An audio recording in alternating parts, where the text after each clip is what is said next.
Hi all, welcome back to the YouTube channel. Let's start rebooting work using UiPath. In today's session, we are going to discuss about watch panel. So before jumping to the studio, so let me have a small background. So what actually the watch panel does. So what is the use of the watch panel? So basically, the watch panel will help you to get the value during the runtime. So when I say during the runtime, so it is restricted somewhat when comparing to the local panel. So we are not able to edit the value in the watch panels. Just we can watch the values. What actually the values has been populated for each and every variables. Let us take an example. So here, let me declare int a equal to 10. Okay. So you are going to change the value certain times after you are going to change the value as a 20. Okay, so once you have entered the particular variable, so which is int a, the value will be automatically updated and it will see the current value in the watch panel. So basically watch panel will help you to find out the updated value in the watch panel. So that is the main use of a watch panel, will help you to get the updated value and hit over there. Let me quickly jump back to the UiPath studio and have a session. So let me go to the UiPath Studio. So this is the local panel which I have done on the yesterday.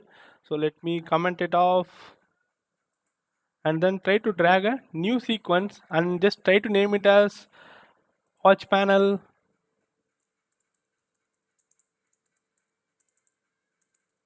Perfect. So what you can do here, so let me try to initialize some variables and then so we can see the values in the watch panel. Okay. So what I will do here, let me drag and drop and create a variable control K. I'll just going to declare int a. And then so let me drag and drop one more assign activity. So control K. So I'm just going to declare two kind of variable. Okay, so int b, and then so I just going to provide some value. So we are getting error. So why? Because we have to change the data type. Okay, don't worry about those stuff. So initially it will be declared as a string value, as we know that. So what you can do here, just go to the variable panel. Okay, just try to change the variable type to int. Perfect. Once I change, the error is gone, right? Perfect.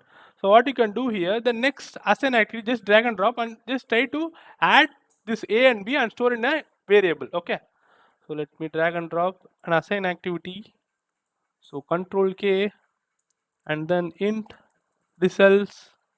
So which help you to store the A and B values. Okay. So int A plus int B.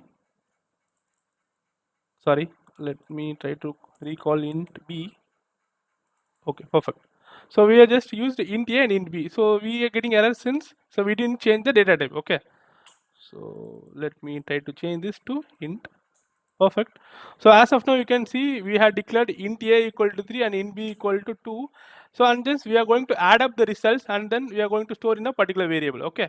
So this is the action we are going to perform. So as we know that to enable the debug activities, so what actually we have to do? So we have to make a breakpoint, right? So what you can do here, just click on int a and then put a breakpoint here. Okay. So once you clicked on breakpoint, just try to debug the file. So once you started debugging, in watch panel you can try to call the particular variable and you can see the values what actually it does now. So the initial value and then how the value has been incremented over there. Okay.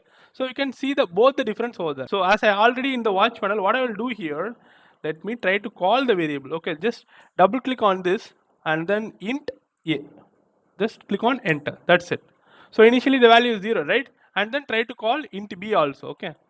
So int b. So this is 0. And then so int result. So we have another variable, correct? See here we didn't made any right line, correct? So if you didn't made any right lines, how to see the value what actually the variable holds? So you can see those things in the watch panel itself. So what I'll do here, I'll just step into. So as we know that, so just variable has been declared now, so that's why it show the value as 0. Let me try to step into now. So once I clicked on step into, you can see the value has been changed to 3, right? And then let me click on step into once again. So the int b value has been changed to 2. So you can see result is 0 now, right? So once I click on step into now, so that we can get the results as a 3 plus 2 as a 5, okay? So once I clicked on step into, so I can see the result as 5, right? So instantly the value of the particular variables get automatically changed based upon the value it holds. Okay, so initially, so the value which is has 0, and then automatically once the value has been populated, so once it hit to the particular activity, the value is getting automatically changed throughout the script, right? So this watch panel will help you to understand, so what are the current value of the variables actually, so what actually it holds. So for an example, so if you have declared a variable in the init, and then you are going to get, you want the value of a particular variable in the end process, you can do in the watch panel, so that you can get the updated value of the variables or argument using the watch panel. So you can just go here and then try to call the particular variable or argument, so that you can get the value of this respective variable or argument. So in this way, you can make use of the watch panel, like in the runtimes, you can get the values and you can debug it. So based upon that, you can improvise your code as well. So I hope you like the video. Thanks for watching. Happy learning. Have a good day.